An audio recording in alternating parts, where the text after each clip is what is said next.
नमस्कार, स्वागत है आपका। आप देख रहे हैं इंडिया टीवी। आपके साथ मैं हूं प्राची पाराशर। शाम के 5 बज चुके हैं। वक्त हो गया है मुकाबला का। दिल्ली विधानसभा में आज पहली कैग रिपोर्ट टेबल कर दी गई। शराब घोटाले से जुड़ी सीएजी रिपोर्ट के मुताबिक दिल्ली में 2002 करोड़ रुपए का घोटाला हुआ है। वित्तीय गड़बड़ियां हुई हैं, गलत फैसले लिए गए हैं और राजस्व को नुकसान हुआ है। आज जो सीएजी रिपोर्ट सदन में रखी गई, ऐसी 13 रिपोर्ट्स अभी और सामने आनी हैं जो अलग अलग भ्रष्टाचार पर खुलासे करेंगी। और साफ है, रिपोर्ट दर रिपोर्ट अरविंद केजरीवाल की मुश्किलें बढ़ती जाएंगी। आज जब सदन में रिपोर्ट रखी जा रही थी, उस वक्त विपक्ष जोरदार हंगामा कर रहा था। आम आदमी पार्टी ने एक नया दांव खेला। दावा किया कि सीएम दफ्तर से बाबा साहब और भगत सिंह की फोटो हटाकर पीएम मोदी की फोटो टांग दी गई है। इसी मुद्दे पर जोरदार हंगामा शुरू हुआ तो स्पीकर ने विपक्ष के सभी 22 विधायकों को आज ही की कार्रवाई से निलंबित कर दिया। लेकिन विपक्ष का हंगामा सदन के बाहर भी जारी रहा। इस बीच बीजेपी की ओर से वीडियो जारी हुआ जिसमें दिखा कि बाबा साहब और भगत सिंह की फोटो की जगह बदली गई थी, उसे हटाया नहीं गया था। वीडियो सामने आने के बाद भी आम आदमी पार्टी हंगामा करती रही। शायद सीएजी रिपोर्ट के शोर को कम करने की उनकी स्ट्रैटेजी रही हो, लेकिन ऐसा हुआ नहीं। बाद में आतिशी को इस पर बोलना पड़ा, लेकिन आतिशी ने इस राजस्व नुकसान का ठीकरा कहीं और फोड़ दिया।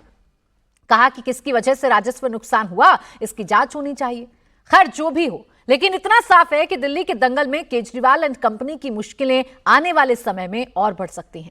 बीजेपी की नई सरकार जिस गति से बीते 10 साल के चिट्ठे खोलने में लगी है, वो कम से कम आम आदमी पार्टी के लिए शुभ संकेत नहीं है।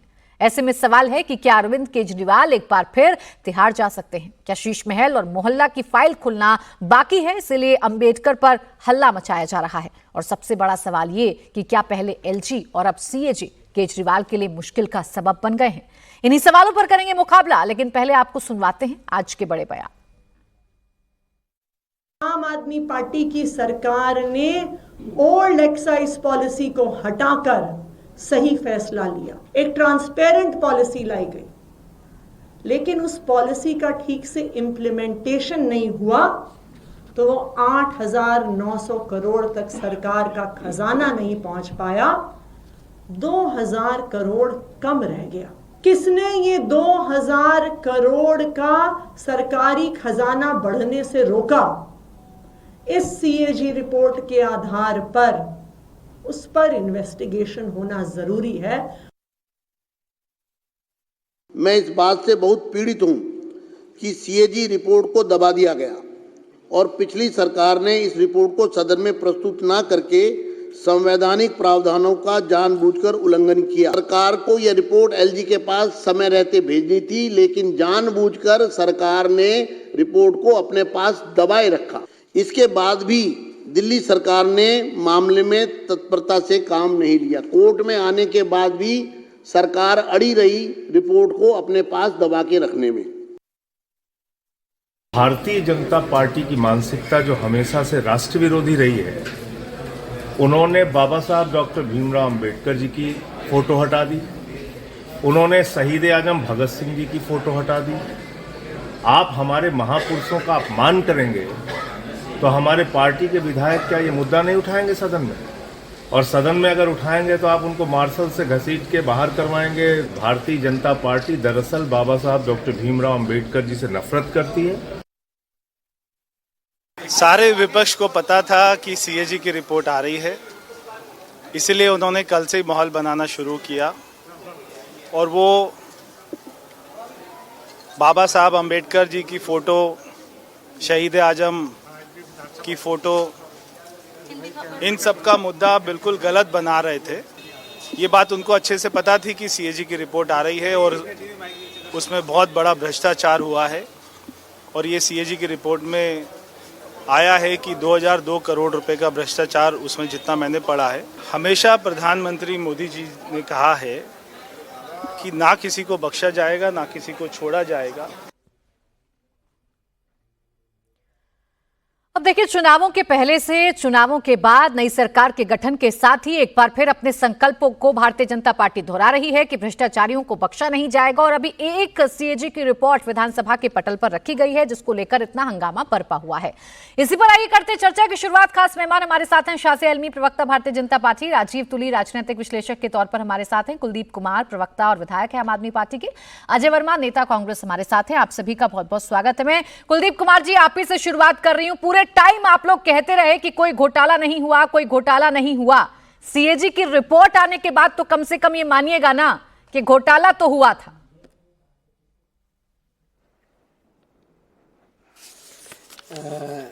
देखिए प्राची जी, खोदा पहाड़ निकली चुहियां। भारतीय जनता पार्टी पूरे चुनाव में शोर मचा रही थी, सीएजी रिपोर्ट आने वाली है, बहुत बड़ा घोटाला हो गया, बहुत बड़ा ये हो गया। आज सीएजी की एक्साइज पॉलिसी के ऊपर रिपोर्ट आ गई और रिपोर्ट में क्या आया? रिपोर्ट में कुल मिलाकर 8 चैप्टर है और 8 में से 7 चैप्टर दिल्ली की पुरानी एक्साइज पॉलिसी के हैं और 1 चैप्टर दिल्ली की नई एक्साइज पॉलिसी का है। और जो दिल्ली वो 7 चैप्टर है पुरानी एक्साइज पॉलिसी के, वो क्या कहते हैं? जो बात 2021 से जब हमने नई एक्साइज पॉलिसी लागू करी, जो बात हम कहते थे कि पुरानी एक्साइज पॉलिसी के अंदर बहुत सारे लोचे हैं, बहुत सारे लूप हैं, वहां शराब माफिया सक्रिय है, वहां शराब की ब्लैक मार्केटिंग होती है, वहां रेवेन्यू का एक्साइज को चुराया जाता है, हरियाणा उत्तर प्रदेश से सरकार शराब लाकर दिल्ली का एक्साइज को घाटा पहुंचाया जाता है। इसलिए आम आदमी पार्टी नई पॉलिसी लेके आ रही है और वही बात आज सच साबित हुई। यही बात सीएजी ने अपनी रिपोर्ट में कहा कि उस एक्साइज पॉलिसी में बहुत सारी कमियां थी, दिल्ली की सरकार को रेवेन्यू का लॉस होता था, इसलिए वो उस पॉलिसी को बंद करके हम नई पॉलिसी लेके आए। नई पॉलिसी आप लेकर आए, बेशक एक ही चैप्टर है, बेशक एक ही चैप्टर है, वो कितने दिनों तक लागू रही कुलदीप कुमार जी, ये तो मैं आपको नहीं बताऊंगी। आपको पता है कि जैसे ही विवाद बढ़ा वैसे ही उसे आपने वापस ले लिया। अगर एक भी चैप्टर शामिल किया गया है कुलदीप जी,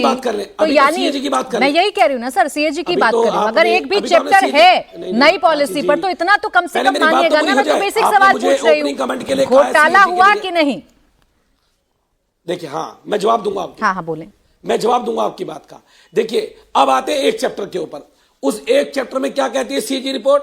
वो कहते हैं कि नई एक्साइज पॉलिसी के अंदर जो रेवेन्यू इकट्ठा होना चाहिए था वो नहीं हुआ, क्योंकि वो पूर्ण रूप से लागू नहीं हुई। वो लागू क्यों नहीं हुई आप भी जानते हैं, क्योंकि दिल्ली की सरकार के ऊपर, अफसरों के ऊपर दिल्ली के जो 2000 करोड़ का घोटाला कहा गया है, मैं कहता हूं कि 2000 करोड़ का लॉस अगर दिल्ली की सरकार को हुआ तो दिल्ली के लेफ्टिनेंट गवर्नर की वजह से हुआ, क्योंकि उन्होंने उस एक्साइज पॉलिसी को इंप्लीमेंट होने से रोकने का काम किया। सीबीआई की वजह से हुआ, क्योंकि सीबीआई ने चलती चले दोषी को तो ढूंढते रहिएगा, लेकिन कम से कम कुलदीप कुमार जी एक बदलाव तो हुआ है कि आज आप ये कह रहे हैं कि लॉस हुआ, घोटाला हुआ। अभी तक तो डिनाइल मोड में रहते थे ना कुलदीप जी, बस इतना ही जान रहे थे कि आप कम से कम ये तो मान रहे हैं। नहीं, कोई लॉस नहीं हुआ प्राची जी, कोई लॉस नहीं हुआ। 4100 करोड़ का रेवेन्यू जनरेट होता था पुरानी एक्साइज पॉलिसी में और उससे ज्यादा का रेवेन्यू कलेक्ट हुआ इस नई पॉलिसी से, लेकिन जितना होना चाहिए था वो नहीं हुआ, क्योंकि उसको इंप्लीमेंट नहीं करने दिया गया। एलजी साहब ने ईडी और सीबीआई रोकने का काम किया। पंजाब के अंदर वो सेम पॉलिसी हम लोगों ने लागू करी और पंजाब की सरकार ने 65% से ज्यादा अपने एक्साइज के रेवेन्यू को बढ़ाने का काम किया। जहां तक मुझे याद है, आप पर किसी तरीके का कोई दबाव तो नहीं बनाया गया था कि आप वापस ले लीजिए, लेकिन जैसे घोटाला हुआ, जैसे ही बीजेपी ने आरोप लगाने शुरू किए, आपने उसे वापस ले लिया था। चलिए खैर, आप कह रहे हैं कि पुरानी पॉलिसी में लूप होल्स थे। बनाया गया, मैं जवाब ले लेती। अच्छा मैं ले लेती हूं। शाज़िया इल्मी जी, बिल्कुल शाज़िया इल्मी जी, मेरी बात पूरी हो जाए पहले, मेरी बात तो पूरी हो जाए ना। आप तब से बोली तो रहे ना कुलदीप जी। उसी पॉलिसी के अंदर 65% की वृद्धि कैसे हो जाती है? ठीक है सर, ठीक है। यानी आप ये कह रहे हैं कि सीएजी की रिपोर्ट आई भी तब भी कुछ हासिल तो नहीं हुआ। अब बताएं शाज़िया इल्मी जी, जांच होनी चाहिए। आप ठोक बजाकर कहते रहे, उसे कुलदीप कुमार जी कह रहे हैं, कुलदीप कुमार जी मुझे आवाज डाउन करवानी पड़ेगी, रुक जाइए। कुलदीप कुमार जी कह रहे हैं खोदा पहाड़ निकली चुहिया, इतना डंका बजाया लेकिन कुछ साबित नहीं कर पाया। चुहिया है। सुनिए प्राची जी, सबसे पहले तो प्रणाम और आदाब अर्ज है आप सबको, और मैं बता दूं आपको, इनके लिए चुहिया ही है, इतने बड़े बड़े घोटालेबाज, इतने मुनाफाखोरी, इतने बड़े बड़े घपले करने वाले 2020 जो करोड़ रुपए की बात आई है, इनके लिए चुहिया ही है, क्योंकि ये तो करोड़ों अरबों में खेलते हैं भाई, इतने पैसे बनाते हैं, इनके और घोटाले निकलेंगे। इनके लिए, इस तरह के भ्रष्ट लोगों के लिए 2000 करोड़ रुपए भी बहुत ही कम है। लेकिन सोचिए वो 2000 करोड़ रुपए जो उन्होंने खाए हैं, जिसकी एवज में इनको कितने किकबैक्स मिले हैं, कितना इन्होंने पैसा कमाया है, कितना शराब माफिया को पैसा उन्होंने कमा के दिलवाया है, कितनी मुनाफाखोरी की है, कितने ज्यादा रिश्वत ली है। और मैं एक एक करके इसका हिसाब देती हूँ। इनकी शक्लें देखती हूँ ना, टेढ़ी बात सीधे मुंह से करते हैं, लेकिन आंखों में फरेब दिख जाता है, मुंह से निकलती है उनसे देखिए जहर उगलता है। अरे भाई तुम्हारा पर्दाफाश करूंगी, चुप बैठो तुम, बहुत बोले तुम। कैग रिपोर्ट पढ़िए, भाषणबाजी मत करिए। और आप देखिए, इसीलिए डर लग रहा था, आप भाषणबाजी मत करिए। कुलदीप जी प्लीज, आप नहीं, ऐसे ना कीजिए, ऐसे ना कीजिए, आप नोट कर लीजिए, आप काउंटर कर लीजिए, ऐसे ना कीजिए। तो नहीं, मैं नहीं बोलूंगी आगे, नहीं, मैं चली जाऊंगी इस डिबेट से। अगर आप, मैं फिर से रिपीट करूंगी सारी बात को, तो मैं फिर से रिपीट करती हूँ जब तक ये बोलेंगे। झूठ के ये जो परिकाष्ठा देखिए, निर्लजता की हद देखिए, मैं फिर से बोलूंगी, नहीं ऐसे नहीं हो पाएगा। प्राची जी आपको कराना बोले, शाहज़ा जी बोले, कंप्लीट नहीं, आपको उनका फेडर नहीं, लगातार बोल रहे हैं, जब भी बोलेंगे पूरी बात फिर से करूंगी। नहीं तो मैम बोलिए ना, ऐसे समय चाहती हूँ आप पर प्रेशर डालना नहीं प्राची जी, ताकि मैं डिस्टर्ब ना हूँ। नहीं, फिर से बोलूंगी प्राची जी, अपना फेडर आप कम कीजिए। नहीं, फिर से बोलेंगे जी, मेरा काम है उनको चुप करने का, और मैंने उनको चुप कर दिया है। आपका काम है अपनी पार्टी का पक्ष रखने का, तो आप मैं नहीं करूंगी, क्योंकि मैं फिर से बोलूंगी अपनी पूरी बात को। अच्छा बोले तो मैडम, ऐसे समय जा रहा है। अब मैं बोलती हूँ। हाँ बोलिए। देखिए भाई, देखिए, सुनिए एक एक करके, सुनिए एक एक करके बताती हूं। जो 2002 करोड़ की बात आ रही है, 2002.68, यानी कि 2003 करोड़ रुपए दरअसल इन भ्रष्टाचारियों के लिए, इन कट्टर बेईमानों के लिए, इन घपलेबाजों के लिए, इन घोटालेबाजों के लिए चुहिया ही है, क्योंकि ये करोड़ों में खेलते हैं। इनका मकसद था, आओ सरकार में, सत्ता में आओ